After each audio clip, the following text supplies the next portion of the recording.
Hello good evening everyone, मैं doctor Swati Sharma tour de force की day two tour de force series के day 2 में। और जो मैंने आप लोगों से कल कहा था कि ये एक सीरीज चल रही है सभी टीचिंग एग्जाम्स के लिए, जिसमें हम सभी राइटर्स को कवर करेंगे अलॉन्ग विद ग्रामर के साथ साथ लिटरेचर का पोर्शन भी कवर होगा। सारे writers, not only Shakespeare, Milton, Wordsworth and Galsworthy, बाकी जितने भी राइटर्स हैं सारे कवर होंगे, चाहे वो कीट्स हैं, चाहे वो शेले, चाहे अमेरिकन राइटर्स हैं। We'll cover everything. तो तो ये जो है वैसे तो मैं नहीं कहती हूँ, मगर मैं आप लोगों से कह रही हूँ कि अगर वीडियो पसंद आए तो उसको लाइक और शेयर करना ना भूलें। बेल आइकन को भी दबा दीजिए। तो जो है ये चैनल को सब्सक्राइब भी कर लीजिए, क्योंकि अभी भी बहुत सारे लोग हैं जो चैनल सब्सक्राइब नहीं करते हैं, यूं ही देख लेते हैं, और कंटेंट आपको हमेशा इस पर अच्छा ही मिलेगा। डे 2 की कोटेशन है, success is no accident, it's hard work, perseverance, learning, studying, sacrifice, and most of all love of what you are doing or learning to do. Yes, that is the most important thing. If you love something, obviously you get success in it. Now that is अगर UP TGT PGT के video batches आप लेने में interested हैं, UP TGT PGT DSSB के video batches हमारे available हैं। इन video batches में आप लोगों को सारे लेक्चर्स सिस्टमेटिकली लगे हुए मिलेंगे, जिसमें राइटर्स, लिटरेचर है, राइटर्स मतलब लिटरेचर में राइटर्स और लिटरेरी टर्म्स हैं। इसके अलावा ग्रामर है, पूरी ग्रामर, जितने भी टॉपिक्स हैं। ऑनलाइन टेस्ट हैं, स्टडी मटेरियल बुक फॉर्म में है, पेड बैच है ये, और ये आपका इसमें वीडियो बैच है। इसके अलावा एक लाइव बैच चल रहा है जो कि टीजीटी का है, लाइव बैच जो अभी स्टार्ट हुआ है कुछ दिन पहले। उस पर भी आप चाहें तो एडमिशन आप ले सकते हैं। इसके लिए आपको इंग्लिश सूत्रा का ऐप डाउनलोड करना होगा, सारा इन्फॉर्मेशन उस पर दी हुई है। और बाकी आप और कोई इन्फॉर्मेशन लेना चाहें तो 7895937338 पर कॉल करके पूछ लो। तो चलिए आज का पहला क्वेश्चन लेते हैं। पहला क्वेश्चन है, Shakespeare observes the 3 unities of dash dash and dash in the Tempest. सबसे पहले लेट्स टॉक कि टेम्पेस्ट जो कि शेक्सपियर का स्वान सॉन्ग है। शेक्सपियर का स्वान सॉन्ग है ये प्ले, यानी कि जब शेक्सपियर ने, ऑलमोस्ट ऑटोबायोग्राफिकल प्ले है, इसमें शेक्सपियर ने 3 यूनिटीज को फॉलो करा है। कौन कौन सी यूनिटीज हैं? Time, place and action. मैं इतना सा बताकर भी जा सकती हूँ, मगर मैं फिर इसमें बताना चाहूंगी, इन 3 यूनिटीज को एरिस्टोटेलियन यूनिटीज कहा जाता है, ड्रामेटिक यूनिटीज कहा जाता है। इसका मतलब क्या है मैं आपको इसमें बताती हूँ। सबसे पहले मैं इसमें एक्शन ले रही हूँ। एक्शन इसका मतलब ये है कि इसमें जो एक्शन है वो एक सिंगल प्लॉट होना चाहिए। देयर शुड नॉट बी सब प्लॉट्स। ये एरिस्टोटल ने कहा था अपनी पोइटिक्स में कि सिंगल प्लॉट जो है, सिंगल एक्शन जो है वो होना चाहिए। दूसरा, प्लेस। प्लेस जो है वो एक सिंगल प्लेस होना चाहिए, जगह जगह घूमकर नहीं। और टाइम, कि कोई भी जो प्ले है उसका action should not exceed 24 hours. 24 घंटे से ज़्यादा उसका एक्शन एक्सीड नहीं करना चाहिए। तो if you talk about Tempest, तो टेम्पेस्ट में एक सिंगल प्लॉट है। प्रॉस्पिरो जो एक एन्चेंटेड आइलैंड पे है, तो एक सिंगल प्लॉट है, उसमें सब प्लॉट्स नहीं है। पहला हो गया एक्शन। प्लेस, एन्चेंटेड आइलैंड, वहाँ से कहीं आगे पीछे स्टोरी नहीं गई। टाइम, 24 घंटे की कहानी है टेम्पेस्ट की, 24 घंटे में सारा एक्शन जो है वो हो जाता है। So this is the play in which Shakespeare maintained the unity of time, place and action. और प्लेस में शेक्सपियर वायलेट करते थे यूनिटीज को, लेकिन इस प्ले में उन्होंने यूनिटीज को बिल्कुल ऑब्जर्व किया है। तो ये एरिस्टोटेलियन यूनिटीज या ड्रामेटिक यूनिटीज भी इन्हें कहा जाता है। आई होप कि अब आप ये वाला सिर्फ रटिए मत, क्या है ये चीज मैंने आपको इसमें समझाया।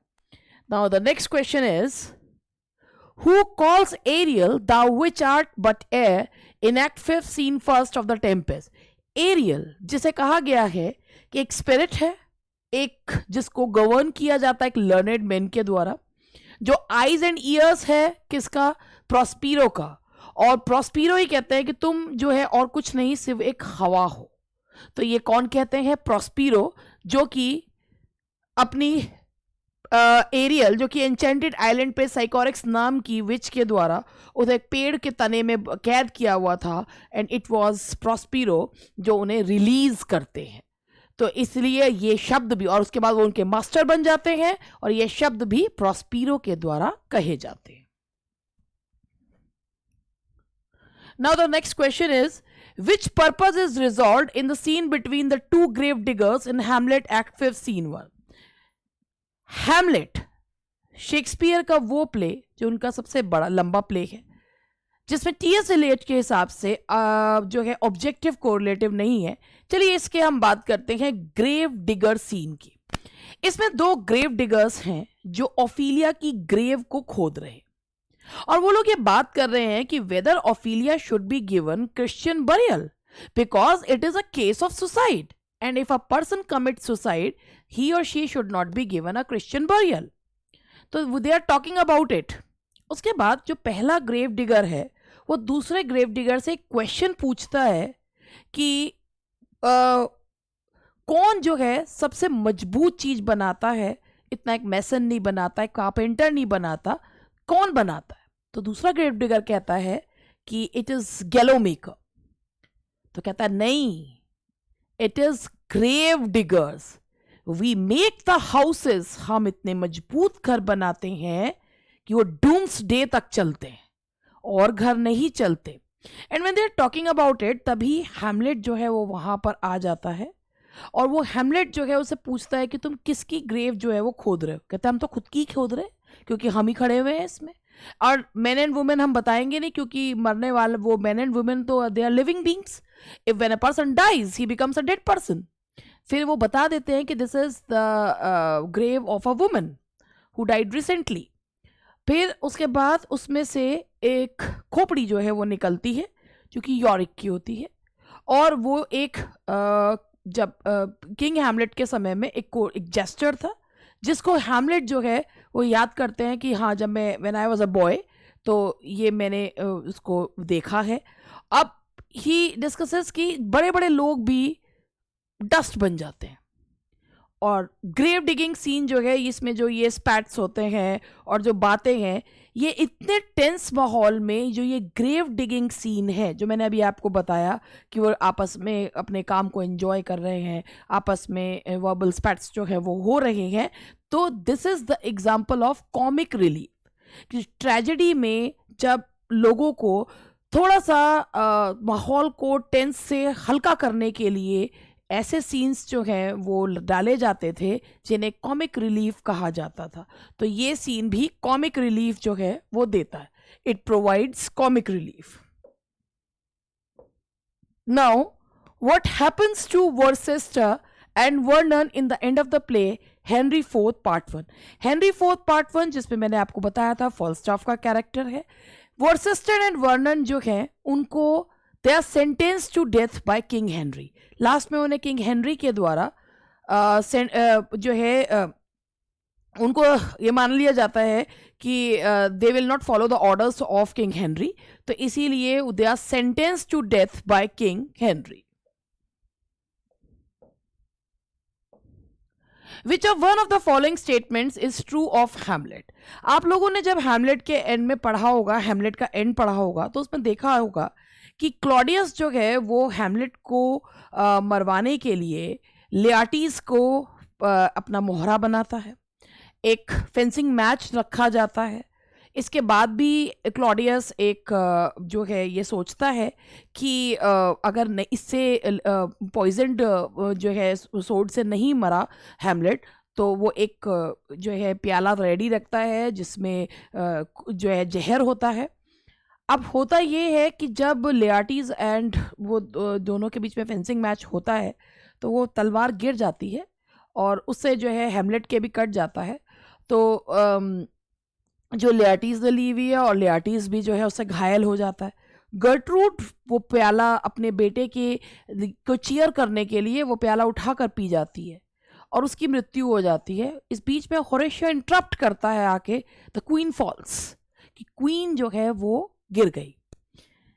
तो लेआर्टिस मरने से पहले हैमलेट को ये बताया जाता है कि अपना प्लॉट क्लॉडियस की ये जो गर्ट्रूड की डेथ हुई है वो क्लॉडियस की वजह से हुई है, क्योंकि क्लॉडियस ने एक जहर का प्याला तैयार रखा था। तो Laertes confesses to Hamlet his part in the plot, Hamlet को मारने की योजना में plot, and Claudius plotted to kill Gertrude. हालांकि क्लॉडियस गर्ट्रूड को नहीं मारना चाहता था, बट इट हैपेंड। ठीक है, तो ये क्लॉडियस, तो इसका आंसर है बी।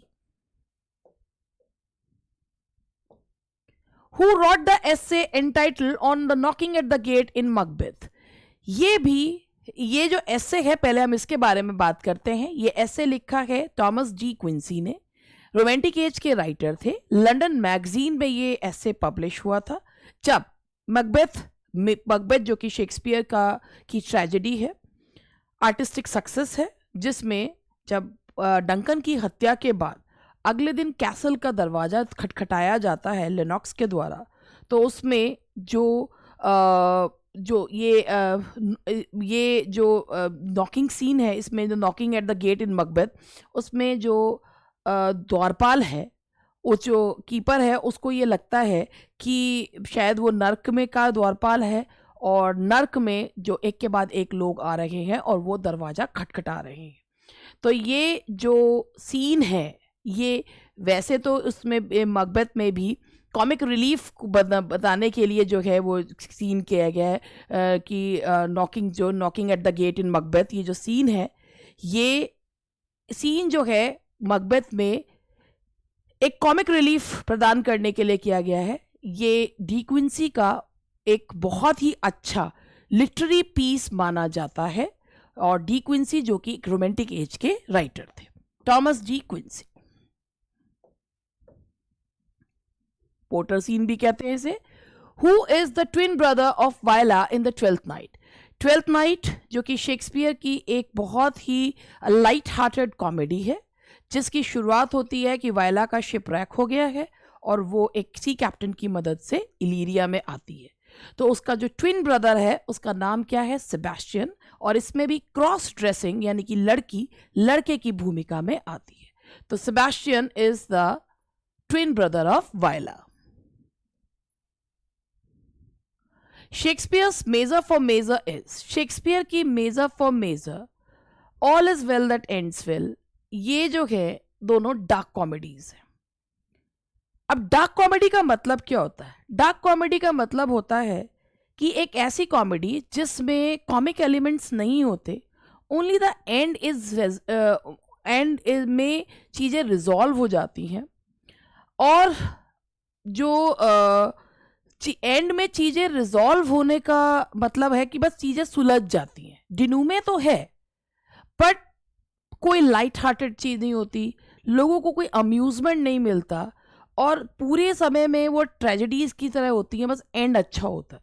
तो that is dark comedy. All is well that ends well and measure for measure, that is both are dark comedies.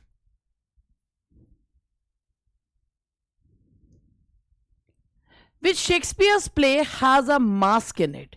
Shakespeare का जो प्ले है टेम्पेस्ट, उसमें मास्क है। फर्डिनेंड और मिरांडा की एंगेजमेंट को सेलिब्रेट करने के लिए प्रॉस्पिरो जो हैं वो 3 स्पिरिट्स को बुलाते हैं, जो आयरिस, सेरेस एंड जूनो का रूप लेकर आती हैं, और वो एक जो है एक प्ले मास्क करती हैं, जिसमें वो दोनों की एंगेजमेंट को सेलिब्रेट करने के लिए, फर्डिनेंड और मिरांडा की एंगेजमेंट को सेलिब्रेट करने के लिए ये मास्क किया जाता है। 3 स्पिरिट्स आती हैं, आयरिस, जूनो जो सेरेस। 3 स्पिरिट्स मतलब ये 3 देवियों का रूप लेती हैं, आयरिस, जूनो एंड सेरेस का रूप जो है वो लेती है।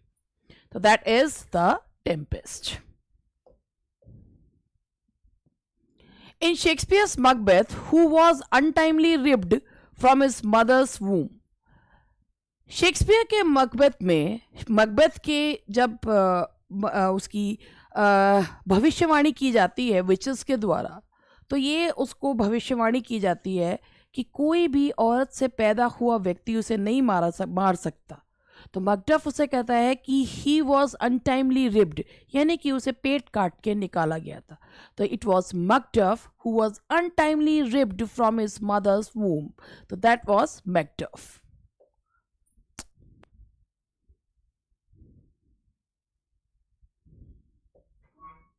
Now the next question is, which of the following lines by Shakespeare is repeated several times in Virginia Woolf's novel Mrs. Dalloway? देखिए, वर्जीनिया वुल्फ का जो नॉवल है Mrs डेलोवे, that is based on the stream of consciousness technique, विचारों की श्रृंखला चलती है। उसमें जो लाइन बार बार पूरे उसमें है मिसेस डेलोवे के में, fear no more the heat of the sun nor the furious, ये सिम्बलिन का जो है ये एक डायर्ज है, यानी कि एक मृत्यु सॉन्ग है। ये वर्ल्ड वॉर 1 के जो आफ्टर इफेक्ट्स हैं उसको दिखाता हुआ है। तो fear no more the heat of the sun nor the furious winter rage, ये डायर्ज है, सिम्बलिन से लिया गया है, और ये किस में है, वर्जीनिया वुल्फ के नॉवल मिसेस डेलोवे में बार बार रिपीट हुआ है। That is fear no more the heat of the sun. Which one of the following is not authored by William Shakespeare? Hamlet, Tempest and Julius Caesar Shakespeare के हैं, doctor Jekyll and mister Heidi उनके द्वारा नहीं है। Which play of Shakespeare opens with the line when shall we three meet again in thunder, lightning or in rain? ये जो शुरुआत है, ये जो एक पहले से ही एक डर की चेतावनी देती हुई ये शुरुआत है, ये मकबेथ की है, जिसमें 3 विचेस जो हैं वो कह रही हैं कि इन थंडर, लाइटनिंग और रेन हम कब जो है वो तीनों आपस में फिर से मिलेंगे। तो एक फोरबोर्डिंग सी जो है वो ये कि फोरबोर्डिंग सी ये एक शुरुआत है, that is Macbeth. Sir Toby Belch is a character in Shakespeare. Sir Toby Belch जो कि एक कैरेक्टर है, एक ऐसा कैरेक्टर है जो खाते पीते और डकार मारते रहते हैं। ये एक कॉमिक कैरेक्टर है ट्वेल्थ नाइट के।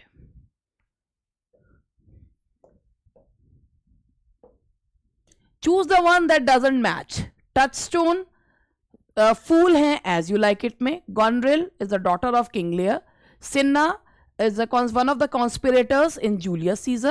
Launcelot Gobbo is a character in Merchant of Venice and not in Twelfth Night. तो ये mismatched है, that's D. ये जो हैं ये Merchant of Venice के हैं, MOV Merchant of Venice. With this की Shakespeare unlocked his heart.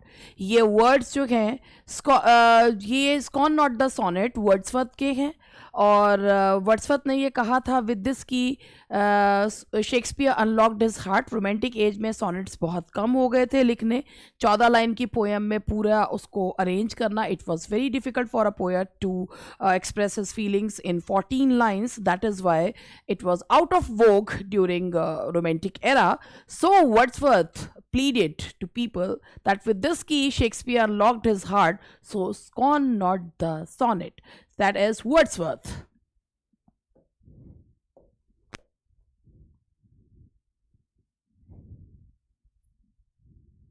Now the next question is, who wrote the celebrated book Shakespearean Tragedy? Shakespearean Tragedy जो book है वो लिखी गई है A.C. ब्रेडले के द्वारा। It is written by A.C. Bradley.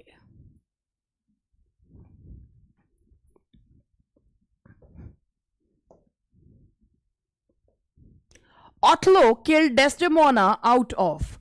Othello जो प्ले है इसमें ये जो Othello है उसमें सेक्सुअल जेलसी जो है वो दिखाई गई है। इयागो के इंस्टिगेट करने पे out of ignorance Othello killed Desdemona. Anger से नहीं मारता, out of ignorance. He was unaware, उसको लगता था कि Desdemona was not faithful to him. तो ignorance, he came to know about it after the death of Desdemona. तो ऑथलो Desdemona को मारता है आउट ऑफ इग्नोरेंस। उसका जो ट्रेजिक फ्लॉ है that is sexual jealousy. Jealous है बहुत ज़्यादा, इस वजह से वो, और इग्नोरेंट है जिस वजह से वो डेस्डेमोना को मार देता है।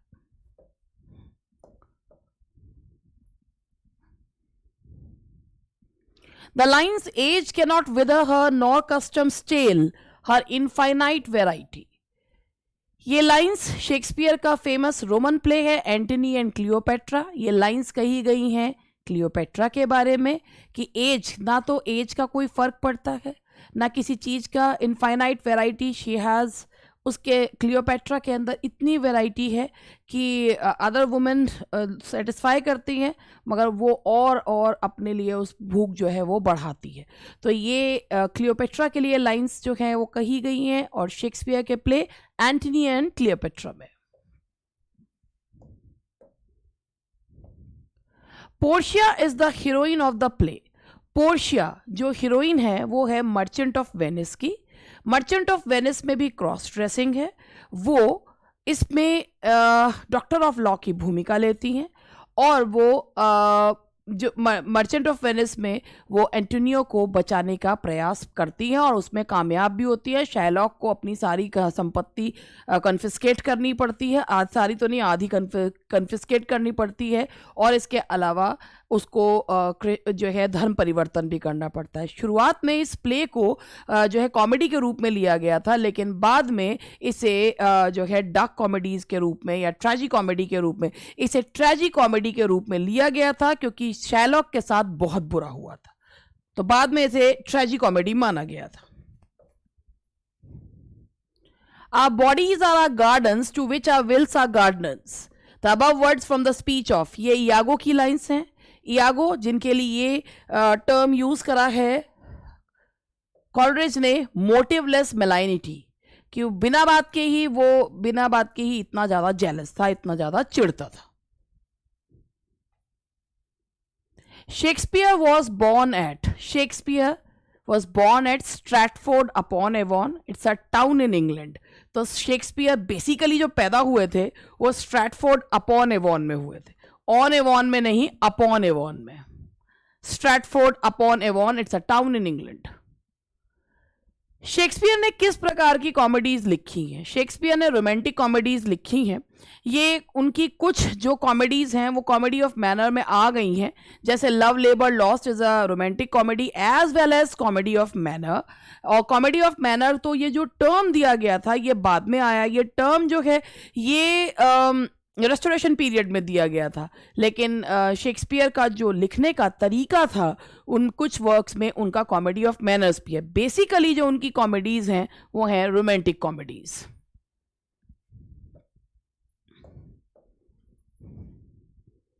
Which one of the following theatre companies was owned by Shakespeare?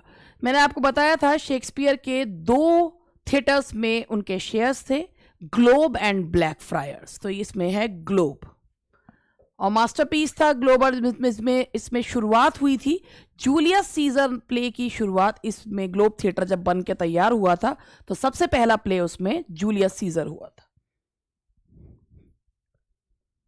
Oh God, how weary, stale and unprofitable seems to me all the uses of this world।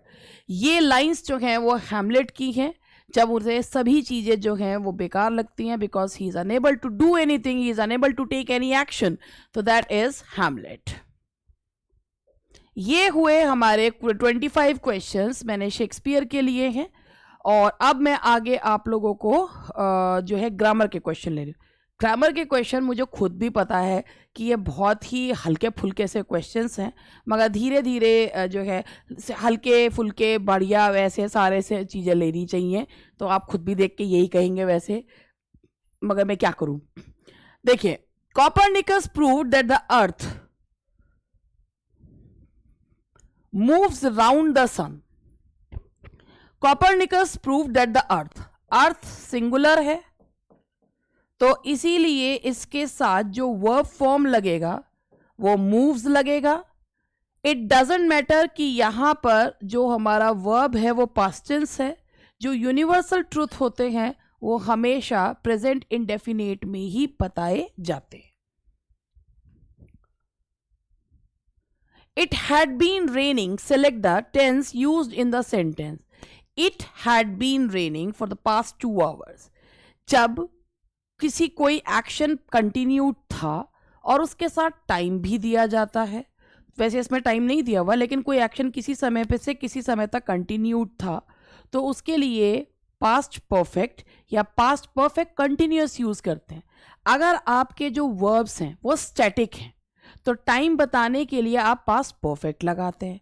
अगर आपके वर्ब्स जो हैं वो डायनामिक हैं तो आप पास्ट परफेक्ट कंटिन्यूअस लगाते हैं.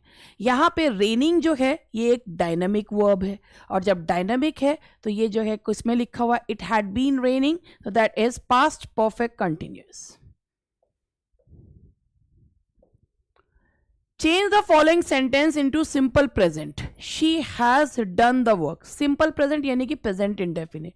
She has, she is doing the work, continuous. She has been, present perfect. She does the work, that is simple present. And she was doing, that is past continuous tense. So she does the work. Choose the correct sentence in present continuous tense. हालांकि ये बहुत simple से हैं. अगर हम ये सोचें तो देखिए प्रेजेंट परफेक्ट का मतलब क्या होता है. प्रेजेंट परफेक्ट टेंस का मतलब ये होता है कि कोई चीज जो सच थी, सच है और सच रहेगी, उसके लिए प्रेजेंट इंडेफिनेट. अगर जनरल ट्रूथ बोला जाता है तो प्रेजेंट इंडेफिनेट. अगर कोई एक्शन जो है वो स्टैटिक वर्ब यूज हो रहा है, स्टैटिक वर्ब जिसकी इमेज नहीं बनती, तो वहां पर प्रेजेंट इंडेफिनेट. अगर कोई यूनिवर्सल ट्रूथ है तो प्रेजेंट इंडेफिनेट. अब प्रेजेंट इंडेफिनेट टेंस के न्यूज़पेपर की हेडिंग्स तो प्रेजेंट इंडेफिनेट. कंटिन्यूअस टेंस जो बोलते समय है और जो एक्शन बहुत लंबे समय तक नहीं रहेगा. टेम्परेरी एक्शन के लिए कंटिन्यूअस और परमानेंट एक्शन के लिए इंडेफिनेट टेंस यूज किया जाता है. Choose the present continuous tense. My uncle will be, has been. My uncle is making a speech on Tuesday. My uncle shall be making. हालांकि ये भी my uncle is making a speech on Tuesday. जब कभी हम एक fix programme बताते हैं तो उसके लिए भी हम present indefinite, present continuous, future continuous tense का यूज जो है वो करते हैं. तो my uncle is making a speech on Tuesday. Which of the following sentence is in present perfect continuous tense? I have been making cakes, I had been, I will be. Present perfect वही चीज मैंने आपको बताई थी कि अगर tens plus time हो तो I have been making cakes में, वैसे इसमें सिंस फॉर भी आना चाहिए तभी इस बनता है. वह हैज़ बीन, हैव बीन से नहीं, क्योंकि जब तक आप टाइम नहीं देते तो टेंस इनकम्प्लीट माना जाता है. तो ये सेंटेंसेस वैसे तो इनकम्प्लीट से ही हैं, बस हैव बीन, हैज़ बीन से पता चल रहा है. तो I have been making cakes. Which of the following tenses refers to a completed action? जो टेंस कंप्लीट एक्शन को बताता है वो प्रेजेंट परफेक्ट होता है कि पास्ट में कोई एक्शन हो चुका है, उसका प्रभाव अभी तक है. तो कंप्लीट एक्शन को कौन बताता है? Present perfect. अगर कल हमारा पेपर है तो हम ये कहेंगे वी हैव स्टडीड. तो इसका मतलब the paper is yet to take place, the examination is yet to take place, और इसका प्रभाव अभी भी है मगर एक्शन जो है वो पास्ट में कंप्लीट हो चुका है. The sentence in 2004 a disease destroyed the crops in one village. Destroyed आ रहा है, past का time दिया हुआ है, तो that is simple past tense या past indefinite tense. I am going to be a teacher when I grow up. जब हम is rm plus going to लगाते हैं तो वो future tense होता है, फ्यूचर कंटिन्यूस टेंस में होता है. I am going to be a teacher when I grow up, कि मैं एक टीचर बनूंगी, जब मैं बड़ी हो जाऊंगी तो मैं टीचर बनूंगी. तो going is are am plus going to is equal to future continuous tense, so that is future tense.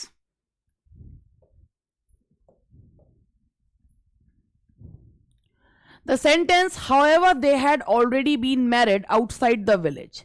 मैंने अभी आपको एक चीज बताई कि अगर वर्ब स्टैटिक है, अगर वर्ब स्टैटिक है या नहीं है, तो आपको टाइम बताने के लिए वर्ब स्टैटिक है, टाइम है, तो हम उसमें परफेक्ट टेंस का यूज करते हैं। जैसे मैंने आपसे कहा कि मैं उसे 2 साल से जानती हूं, तो I have known him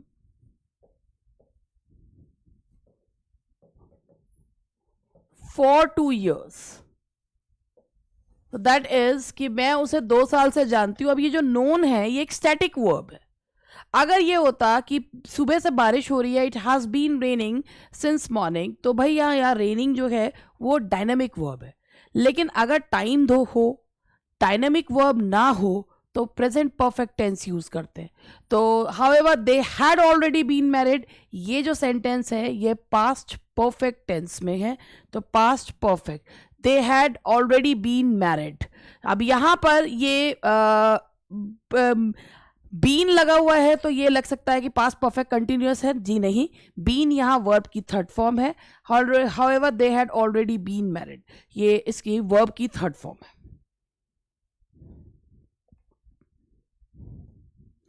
Many Indians have settled abroad in recent year. Have plus third form of verb is equal to present perfect. That is present perfect. I doubt whether she'll meet him. I doubt क्या, ये आपका principal, ये subordinate clause. Subordinate clause को जोड़ने वाला जो conjunction होता है उसे सबऑर्डिनेटिंग कंजंक्शन कहते हैं। 2 क्लॉजेस को जोड़ रहा है। अगर प्रिंसिपल से प्रिंसिपल को जोड़ोगे तो कंजंक्शन होता है आपका कोऑर्डिनेटिंग कंजंक्शन। एक इक्वल रैंक की क्लॉज को एक इक्वल रैंक के क्लॉज से जोड़े तो कोऑर्डिनेटिंग कंजंक्शन। प्रिंसिपल क्लॉज को सबऑर्डिनेट क्लॉज से जोड़ो तो जो कंजंक्शन आता है दैट इज सबऑर्डिनेटिंग। तो वेदर इज सबऑर्डिनेटिंग, क्योंकि प्रिंसिपल क्लॉज को सबऑर्डिनेट क्लॉज से जोड़ रहा है, that is conjunction. In the sentence, I want to hear the story in details. I want to hear what? The story. How? In details. अगर ये पूरा पूछा जाए तो ये एडवर्बियल फ्रेज है, ठीक है, तो ये एडवर्बियल फ्रेज है जी। लेकिन सिर्फ डिटेल्स पूछा तो इन क्या है? That is a preposition.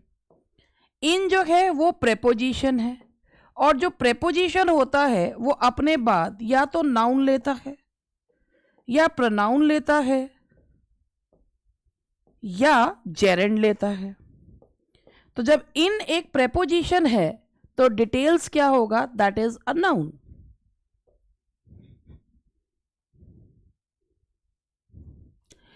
He demanded a thorough inquiry. Inquiry आप देखिए, inquiry, he demanded what? Inquiry, जो व्हाट का जवाब दे। Inquiry is noun.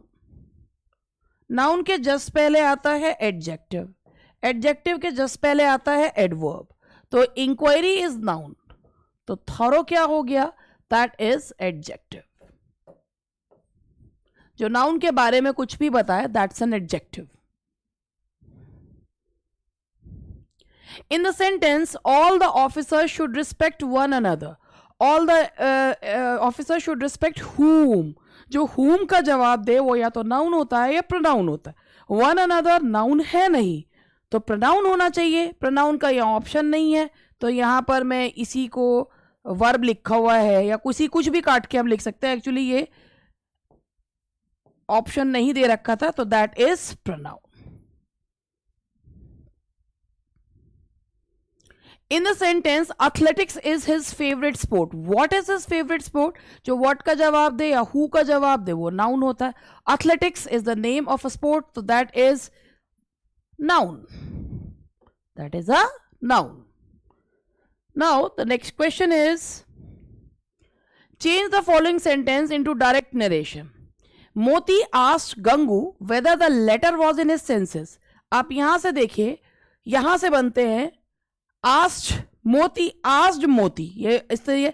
Gangu, are you in your senses. अब अगर हम इसको बनाएंगे तो ऐसे कहो, Moti asked Gangu whether the latter was in his senses. तो have you lost your senses, या इस तरीके से नहीं बनेगा। आर यू, यू की जगह अगर हम इसको बनाते तो ये इस तरीके से बनता, Moti asked Gangu if he was या whether he was in his senses, तो या ही की जगह लेटर कर दिया, whether the latter was in his senses, तो इसका आंसर आएगा सी। ये कुछ किताबों में गलत दिया हुआ है इसलिए इसे मैंने ठीक करवाया। Change the following sentence into an indirect narration. Good morning Vijay, said Ramesh, Ramesh asked, Ramesh wished. अगर किसी को गुड मॉर्निंग कहते हैं, गुड मॉर्निंग कहते हैं, हेलो कहते हैं, तो हम उसमें लगाते हैं विश, और अगर गुड बाय होता है, गुड नाइट होता है तो बिड। ठीक है, तो Ramesh wished Vijay good morning, are you going to the market, अब पूछा आगे, and asked whether he was going to the market.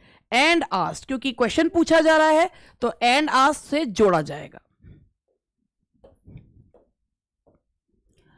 He said to me, I don't believe you. उसने मुझसे कहा, he told me that he didn't believe me. अब इसे कोई भी ऑप्शन ठीक नहीं है। He told me that he didn't believe me. अब इसमें सारे ही ऑप्शन गलत हैं, तो इसमें तो नन ऑफ दीज होना चाहिए, वैसे तो नन ऑफ दीज होना चाहिए क्योंकि सारे ऑप्शन गलत है, सारे गलत है। यहां पे तो ये आएगा, he told me that he didn't believe मी। अब कोई भी ऑप्शन इसमें सही नहीं है। He said that he didn't, क्योंकि यहाँ ना कंजंक्शन लगा हुआ है ना यहाँ पर जो है said to का told में बदला गया, तो सारे ऑप्शंस गलत हैं। The teacher said to the boy, go away from your class. Teacher क्या करेंगे? ये इंपेरेटिव सेंटेंस है। ordered, the teacher ordered the boy to go away from his class. The teacher ordered the boy to go away from his class.